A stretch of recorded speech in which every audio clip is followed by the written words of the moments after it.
The sword pulsed faintly in the darkness, a rhythmic blue heartbeat that matched the trembling in Ethan Vale's chest.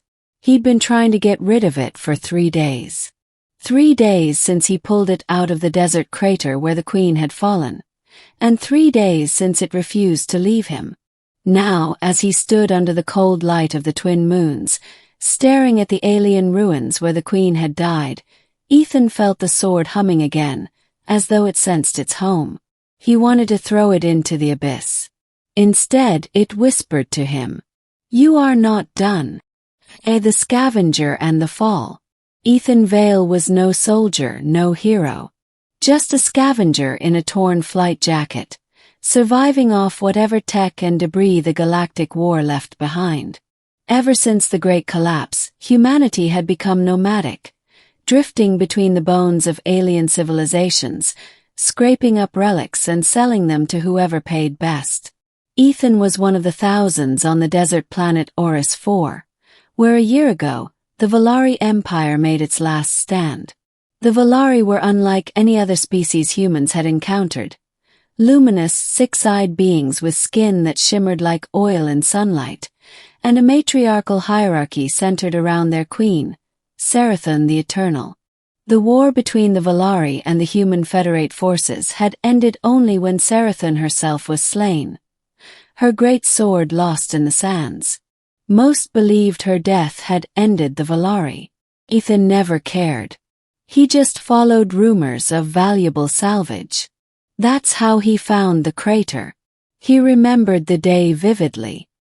His scanner had detected anomalous readings, energy signatures older than the war, older than even Valari tech. He had expected broken drones or ship fragments. Instead, buried beneath crystallized sand, he saw something that should not have existed, a weapon that hummed softly, embedded in glassed rock.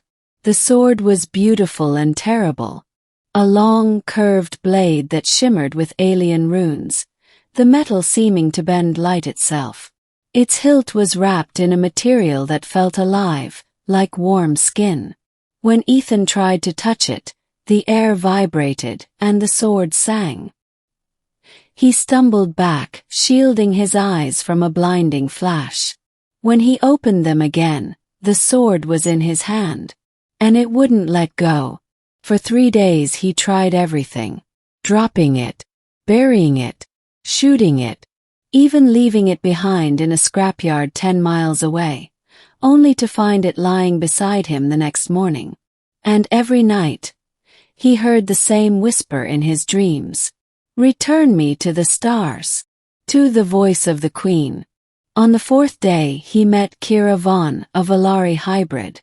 She found him in a bar at the Oris trading outpost, half drunk and trying to pawn the sword to anyone foolish enough to buy it.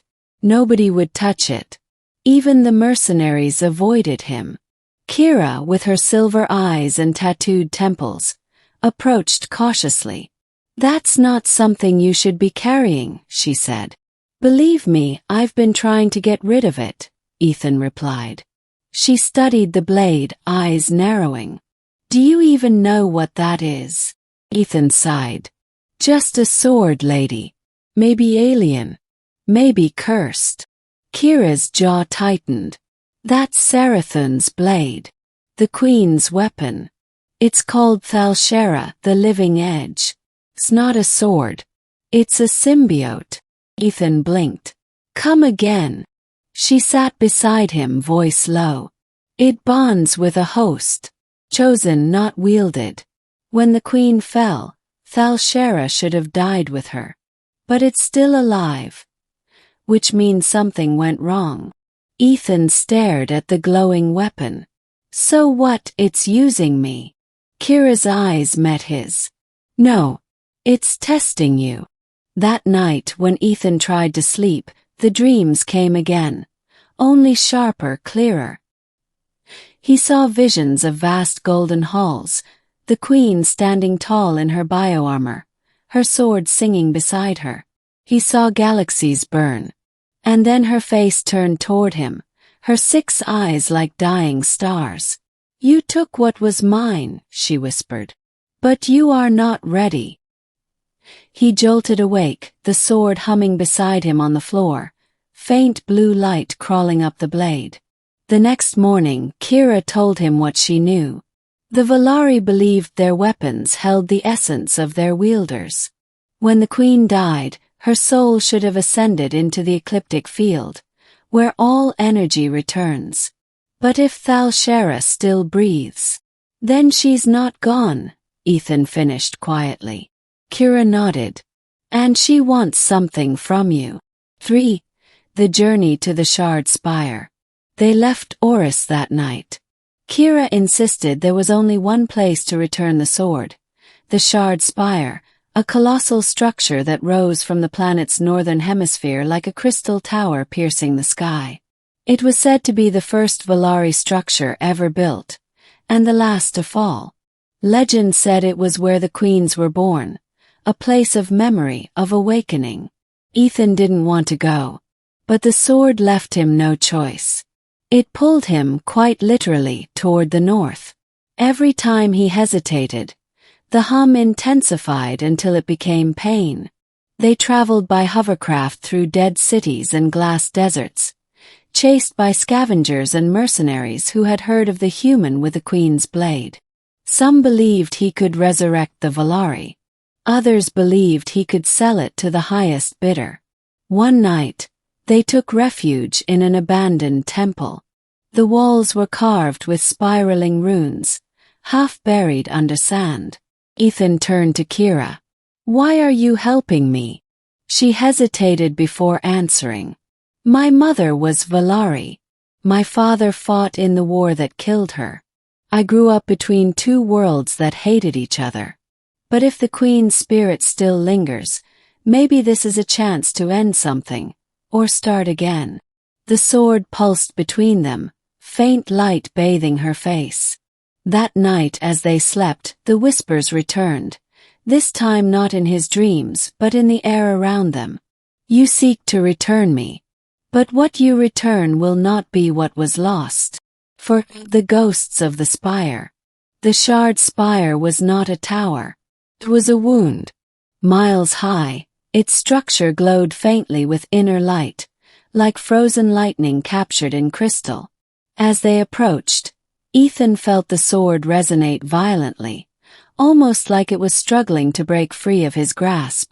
When they reached the entrance, a gaping archway carved from obsidian, Kira stopped him. "Once we go inside, it might not let you leave," she warned. Ethan smirked weakly. "Pretty sure I passed that point 3 days ago." Inside, the spire was alive. The walls pulsed like veins, light running through them in slow waves. Holographic forms flickered in the air, Valari spirits, fragments of memory playing endlessly in silence. Kira touched one of the glowing walls. "These are echoes, the consciousness of the queens before Serathon. The spire keeps them." As they ascended, the air grew colder, thinner. And then they heard it, a voice echoing through the corridors. It wasn't a whisper this time. It was a call. "Bearer of Thalshera, you walk in my halls unbidden." The voice vibrated through the crystal. Ethan stumbled, clutching the sword as it burned against his skin. A form began to take shape at the end of the corridor, a towering figure of light and shadow. 6 eyes, a crown of energy, and armor that shimmered like molten glass. "Serathon." The queen looked at him, and for a moment Ethan could not breathe. "You are not of my blood," she said. "Yet you hold what was mine." Ethan stepped forward, raising the sword. "I didn't mean to. I just found it. I'm here to return it." The queen's expression darkened. "Return? You think it is so simple? Thalshera chose you. It does not choose lightly." "I don't want it," he shouted. "I never asked for any of this." The queen's form flickered. "Nor did I ask for death. Yet we are both bound to what we cannot refuse. The trial of worth." The chamber shook as the queen raised her hand. Energy surged through the walls, and suddenly Ethan was somewhere else, standing on a field of burning stars. "This is the trial," Serathon's voice boomed. "If you wish to return the blade, you must prove you are unworthy." Figures emerged from the flames, ghostly warriors, echoes of Valari knights, each armed with blades of living light.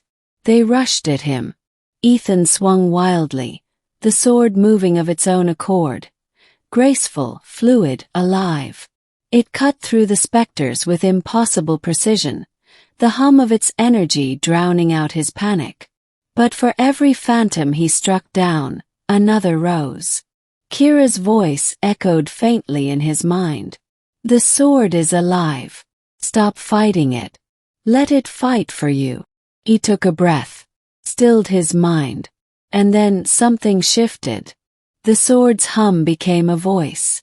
Presence. Not hostile. Not alien. Curious. It guided him. His movements no longer desperate, but deliberate. One by one the specters fell, their light scattering into the void. When the last one vanished, Serathon appeared before him once more. "You wield Thalshera as if you were born to it," she said quietly. "Why do you resist what you are becoming?" Ethan lowered the sword, panting. "Because I'm human. I'm not your kind." The queen tilted her head. "Then tell me, what is your kind?" "You destroy what you fear, and fear what you cannot own. Perhaps that is why Thalshera chose you, because you are both destroyer and savior." She reached out, her light fading. "You came to return what you believed was mine. But Thalshera is no longer a weapon. It is a bridge between what was and what can be." Her form began to dissolve, fragments of energy spiraling around him. "Take it, Ethan Vale, and do not return it. Carry it forward." 6. The Awakening. Ethan woke at the base of the spire. The chamber was quiet. The sword lay beside him, its glow soft, almost gentle now. Kira knelt over him, relief flooding her face. "You were out for hours," she said. "The spire, it changed. Look." He turned, and saw the walls pulsing with a new rhythm, patterns of light forming human and Valari shapes intertwined. "What happened?" he asked. Kira smiled faintly. "You bonded it. Fully. The queen's spirit passed into you, or maybe you passed into her. Either way, it's done." Ethan stared at the sword. No longer felt heavy. Felt right. As they left the spire, the desert stretched before them, endless and bright. For the first time in years, the sky above Oris was no longer clouded with dust. The storm that had raged since the queen's fall had cleared. "What now?" Kira asked. Ethan looked at the blade. "I think it wants me to go home. Earth." He shook his head. "Not just Earth. Everywhere." He looked at her. "The queen said it's a bridge. Maybe it can heal what's left of us. Human, Valari, whatever we've become." Kira smiled softly. "Then let's find out." 7. The Return to the Stars. Months passed. Ethan and Kira traveled across forgotten worlds, following the signals Thalshera revealed. Remnants of Valari technology still pulsing beneath the surface of dead planets. Wherever they went, life began to stir again. The sword's presence seemed to awaken the dormant ecosystems, revive withered energy grids, heal fractured ground. News spread of the Scavenger King, the man who carried the Queen's blade and restored dying worlds. Some worshipped him. Others hunted him. But Ethan never claimed to be anything more than what he was, a man trying to return something greater than himself to the galaxy. Yet the more he used the sword, the more he felt the Queen within him, not as a ghost, but as a memory, guiding, teaching, watching. One night, aboard their ship, Kira asked, "Do you ever think she planned this? That she wanted you to have it?" Ethan looked out at the stars, the sword resting across his lap. Maybe she didn't choose me. Maybe the sword did. Maybe the universe did. He smiled faintly. But I think the point isn't that I was chosen. It's that I chose back. The final message. Years later, long after the Federation rebuilt its fleets and the Valari were no longer just myths, a transmission was discovered. A message sent from the Outer Rim, encrypted with human and Valari code. It showed a figure standing on the edge of a new dawn world, sword raised as sunlight broke over the horizon. His voice was steady, calm. My name is Ethan Vale. I tried to return the Queen's sword, but it chose me instead. And in choosing me it chose us all. If you find this, know that the war is over. Not because we won, but because we finally learned to listen. The feed cut to static, and for a moment, across the network of human and Valari worlds, every screen flickered with the same faint blue pulse. Heartbeat. The heartbeat of a sword that refused to die.